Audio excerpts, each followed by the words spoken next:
یوسف یاد رکھنا، تم سے جدا ہو کر میں زندہ نہیں رہوں گی، جلد مر جاؤں گی۔ خدا نہ کرے۔ میں نے اس کے منہ پر ہاتھ رکھ دیا تھا۔ ایک عالم جنون میں اسے خود سے چھپا لیا، جیسے موت سچ مچ اسے مجھ سے چھیننے آ رہی تھی۔ اس کے بعد اس نے کچھ نہیں کہا، خاموشی سے میری آغوش میں دبکی رہی۔ میں نے اس کی پیشانی چومی اور چپ چاپ اس کے کمرے سے نکل آیا۔ جب میں جانے کے لیے کار میں بیٹھ رہا تھا تو کاجل کی کھڑکی سے ایک سایہ پردے کے پیچھے سے جھانک رہا تھا۔ میں اس وقت تک اس سائے کو دیکھتا رہا جب تک کار جمشید پہلے سے نہیں نکل گئی تھی۔ پیارے دوستو، کچھ کم نسل لوگوں نے فحش، گھٹیا اور گندی کہانیاں سنا کر لاکھوں کم نسل سبسکرائبر جمع کر رکھے ہیں، لیکن میرا یقین ہے کہ ابھی آپ جیسے نیک لوگوں کی کمی نہیں۔ لہٰذا میرے چینل کو سبسکرائب کریں اور ساتھ بیل کا بٹن بھی دبا دیں تاکہ میری کوئی ویڈیو آپ سے مس نہ ہو اور میں آپ کے لیے معیاری کہانیاں لا سکوں۔ آپ کی محبتوں کا شکریہ۔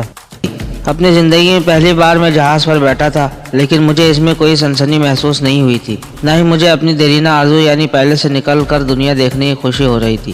مجھے نہیں معلوم کہ کب ہم اسلام آباد میں اترے، جہاں محمود نظامی نامی شخص ہمارا منتظر تھا۔ وہ جمشید علی کے دوستوں میں سے تھا اور اسلام آباد میں ہمارا قیام اور ایبٹ آباد کی طرف روانگی اس کی ذمہ تھی۔ اس نے تجویز پیش کی کہ رات ہم اس کے بنگلے پر گزاریں اور صبح سفر پر روانہ ہو جائیں۔ حسن علی نے اس کی تجویز قبول کر لی۔ مجھے ان باتوں سے سروکار نہیں تھا، میں خاموش رہا۔ خود ماپارا اور حسن علی نے میرے موڈ کو محسوس کرتے ہوئے مجھے چھیڑنے کی کوشش نہیں کی۔ رات ہم محمود نظامی کے عالیشان گھر میں رہے۔ اس نے اہل خانہ سے ہمارا تعارف کرایا۔ اس کی 3 بیٹیاں تھیں جن کی عمریں 15 سے 20 سال کے درمیان تھی۔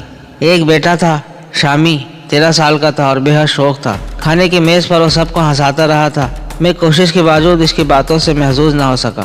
البتہ میں نے محسوس کیا کہ محمود نظامی کی دوسری نمبر کی بیٹی ماریا کنکھیوں سے مجھے دیکھ رہی تھی۔ میں نے 2-3 بار اس کی چوری پکڑی اور اس پر توجہ نہیں دی تو وہ بھی بے تکلفی سے کمرے میں چلی آئی۔ بلا شبہ وہ حسین لڑکی تھی، سنہری مائل بال جنہیں اس نے باب کٹ اسٹائل میں بنا رکھا تھا، چھریرا جسم اور لمبا قد، گلابی رنگت پر اس کی سیاہ آنکھیں یقیناً غضب ڈھاتی تھی اور مختصر تا دہانہ پرکشش لگتا تھا، لیکن اس وقت وہ مجھے بالکل اچھی نہیں لگ رہی تھی۔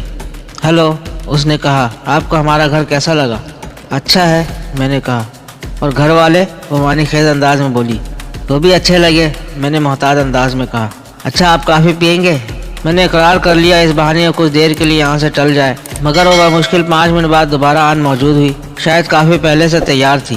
وہ 2 کپ کے ساتھ کریم اور شوگر الگ سے لائی تھی۔ میں نے شکر کے ساتھ کریم پی لی۔ اچھا، تو آپ کو سب سے اچھا کون لگا ہمارے گھر میں؟ کافی پیتے ہوئے اس نے اچانک پوچھ لیا۔ شامی، میں نے سادگی سے کہا۔ وہ بے حد خوش مزاج لڑکا ہے۔ اپنا وار خالی جاتے دیکھ کر اسے کسی قدر مایوسی ہوئی تھی، لیکن وہ عورت ہی کیا جو ہار مان جائے۔ اس نے نئے زاویے سے حملہ کیا۔ اور ہم بہنوں میں سے کون اچھا لگا؟ معلوم نہیں، میں نے غور نہیں کیا۔ میں پہلو بچا گیا۔ اس کی جھلاہٹ لہجے میں اتر آئی تھی۔ آپ صاف صاف جواب کیوں نہیں دیتے؟ آپ پوچھنا کیا چاہتی ہیں؟ میں نے پھر سادگی سے کہا۔ کچھ نہیں، وہ جھلا گئی تھی۔ آپ کا موڈ شاید اچھا نہیں ہے۔ ایسی بات نہیں ہے، دراصل میں زندگی میں پہلی بار گھر سے دور ہوا ہوں، شاید اس وجہ سے۔ میں نے اس سے معذرت کی۔ پلیز برا مت منائیے گا۔ نو پرابلم، وہ اٹھتے ہوئے بولی، پھر بات ہوگی۔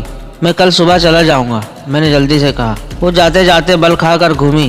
ہمارا ایبٹ آباد میں بنگلہ ہے اور ان گرمیوں میں ہمارا اس طرف آنے کا پروگرام ہے۔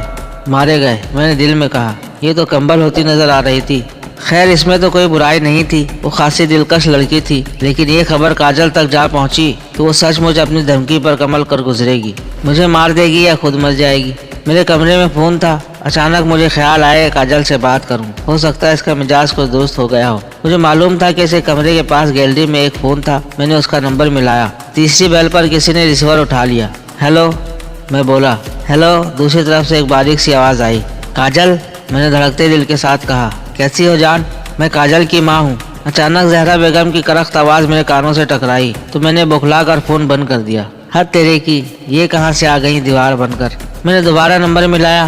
اس بار خاصی دیر تک بیل جاتی رہی۔ جب کسی نے نہیں اٹھایا تو میں مایوس ہو کر بند کرنے جا رہا تھا کہ ریسیور اٹھا لیا گیا۔